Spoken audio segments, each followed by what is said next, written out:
We use the word drone attack now regularly. This isn't a quote from a soldier on the front lines. It's the chilling description from a worker inside the world's premier cancer institute, the very organization that has been at the forefront of a war we've been winning for decades.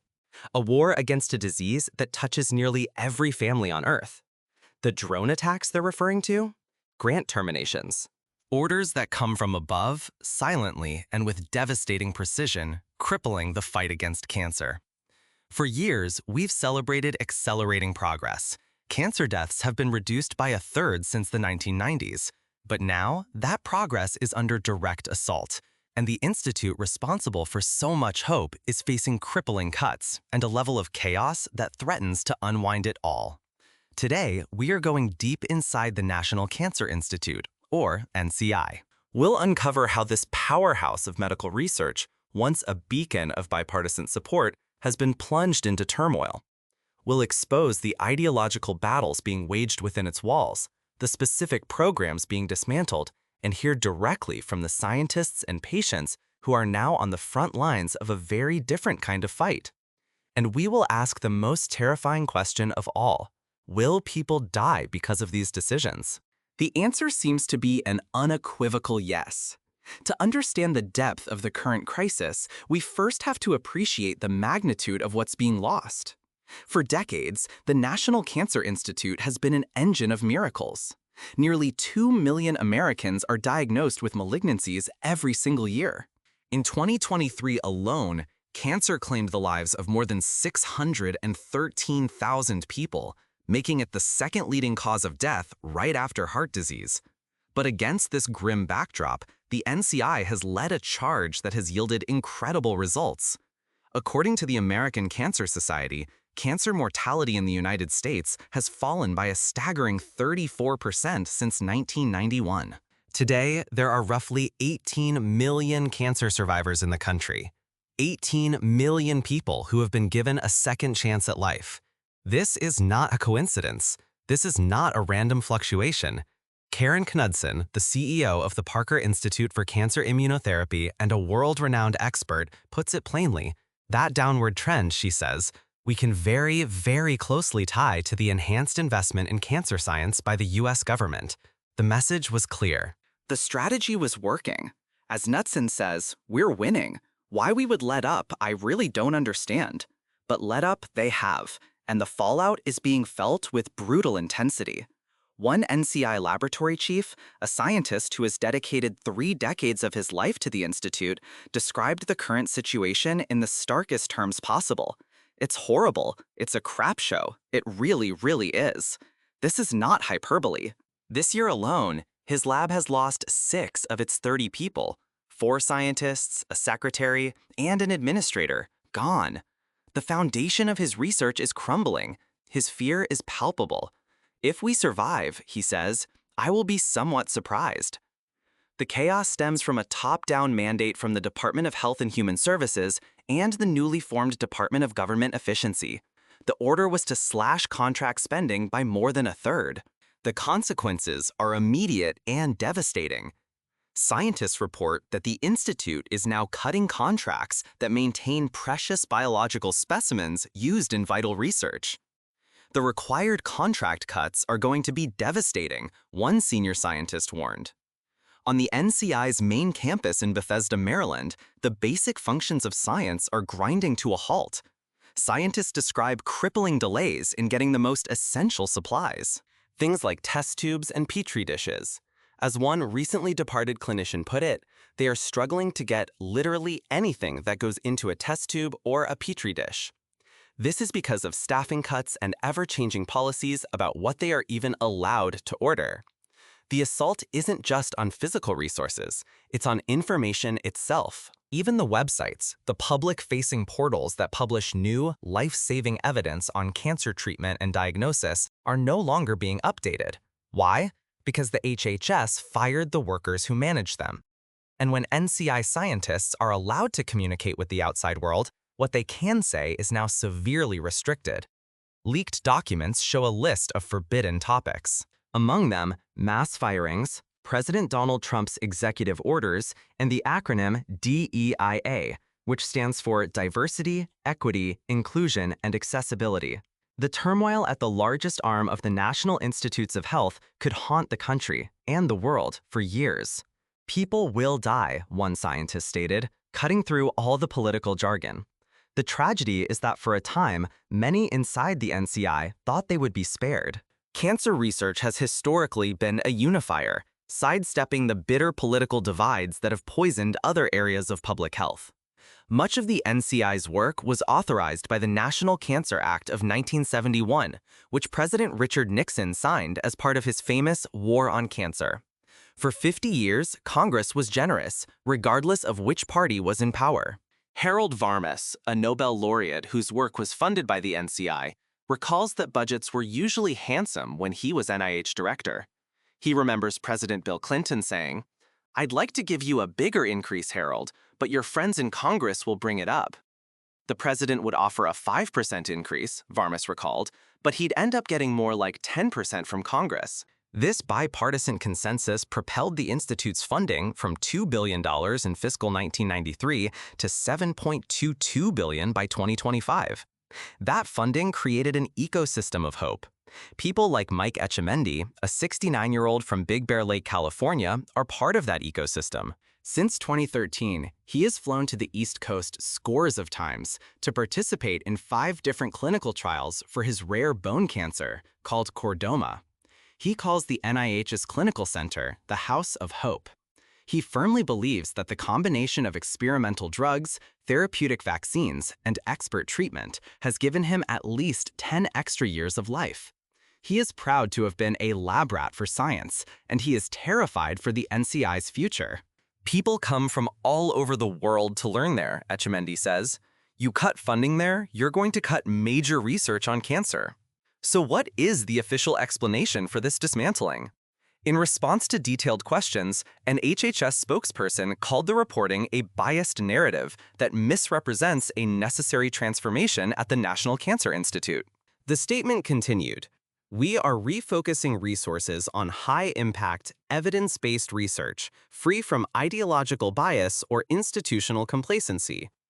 But what does free from ideological bias actually mean in practice? The answer seems to lie in the new leadership.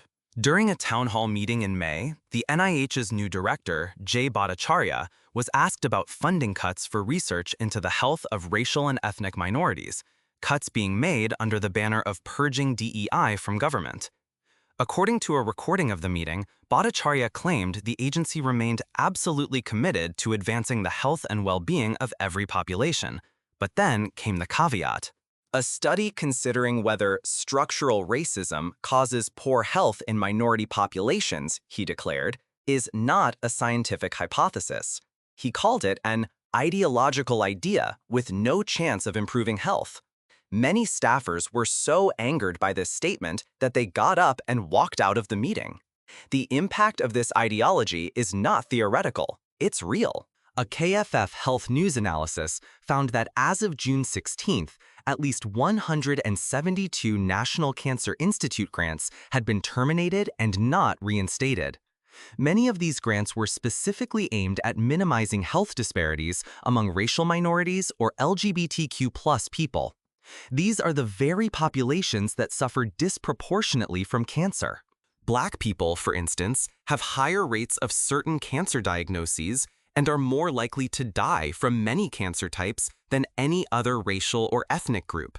The scale of this is staggering. If you believe this story needs to be heard, take a moment to hit that like button to help more people see it. The mission to purge so-called ideological science has created a toxic environment. Jennifer Gita, a researcher who focuses on accelerated aging in cancer survivors, recently left the NCI after a decade. She says she left in part because of the administration's DEI orders. According to internal emails, these orders included an HHS edict in January for employees to report their colleagues who worked on such issues. They were told to flag grants containing DEI-related terms because they didn't align with the administration's priorities. It was a loyalty test she could not stomach. "I'm not going to put my name attached to that. I don't stand for that. It's not okay," said Gaida. She calls it a scrubbing of science. She points out that racial discrimination is a known factor that contributes to accelerated aging. With a growing number of cancer survivors in the US, many of whom are from racial and ethnic minorities, this research is critical. Those people deserve to be studied, she says. How can you help those people if you're not even studying them? One of the most successful programs to be targeted is called the Comprehensive Partnerships to Advance Cancer Health Equity, or CPACE. This program links 14 large U.S. cancer centers with minority-serving colleges and universities. It has trained more than 8,500 scientists. Its entire purpose is to address the well-documented disparities in cancer care by creating a pipeline for students from rural, poor, and minority backgrounds to enter the field. The research is clear. Patients from minority groups receive better care and have better outcomes when their doctors share their background. In May, the leaders of this program were informed their funding would be cut. The government's formal notice of funding opportunity was simply taken offline, unpublished, without warning or explanation. Elena Martinez, a professor at the University of California, San Diego, who leads one of these partnerships, understands the stakes personally. "I'm from an immigrant family, the first to graduate in my family," she says. "I wouldn't be here without this kind of program, and there won't be people like me here in the future if we cut these programs." The purge didn't stop at research. It extended to the people responsible for communicating the science. In early April, the communications office at NCI breathed a sigh of relief when they survived the first round of mass firings across HHS. The relief was short-lived. A month later, HHS fired nearly all of them. A team that once numbered around 75 people was reduced to a skeleton crew of 6 or 7. "We were all completely blindsided," one fired worker said. Even the NCI leadership had no idea it was coming. As a result, critical resources for patients and doctors are now frozen in time. Websites like cancer.gov and the widely used Physician Data Query, or PDQ, which compile the latest research findings, are not being updated. Banners appeared on the sites warning users that the information on this website may not be up to date. While the banners are now gone, the problem remains. The information is stale. Outdated PDQ information is really very dangerous, said expert Gary Krebs. This isn't just an inconvenience, it's a direct threat to patient care. Peter Garrett, who headed NCI's communications before retiring in May over concerns about political interference, sums it up perfectly. "The science isn't finished until it's communicated," he said. Without the government playing that role, who's going to step in? As if the current chaos weren't enough, an even bigger threat looms on the horizon. The White House wants Congress to slash the Cancer Institute's budget by nearly 40% to $4.53 billion as part of a larger proposal to sharply reduce NIH's fiscal 2026 coffers. Usually the president's budget is dead on arrival in Congress, but agency workers, outside scientists, and patients fear this one may stick with devastating impact. Bhattacharya claims he wants NIH to fund big, breakthrough research, but experts like Karen Knudsen say major cuts will have the exact opposite effect. When NCI funding shrinks, she warns, it's the safe science that tends to get funded, not the science that is game-changing and has the potential to be transformative for cures. It forces scientists to pursue small, incremental gains instead of swinging for the fences. It would force NCI to suspend all new grants or cut existing grants so severely that the gaps will close many labs, said Varmus, who ran NCI from 2010 to 2015. Add that to the impact on NCI's contracts, clinical trials, internal research, and salaries, he said, and you can reliably say that NCI will be unable to keep up in any way with the promise of science that's currently underway. The anonymous NCI laboratory chief, the one who has watched his team be dismantled, puts the final point on it. If the 40% budget cut passes in Congress, it will destroy clinical research at NCI. We are witnessing a deliberate, ideologically driven campaign to dismantle the world's most successful anti-cancer organization from the inside out. Decades of progress, 18 million survivors, and the hope of millions more are all hanging in the balance. The fight against cancer affects everyone.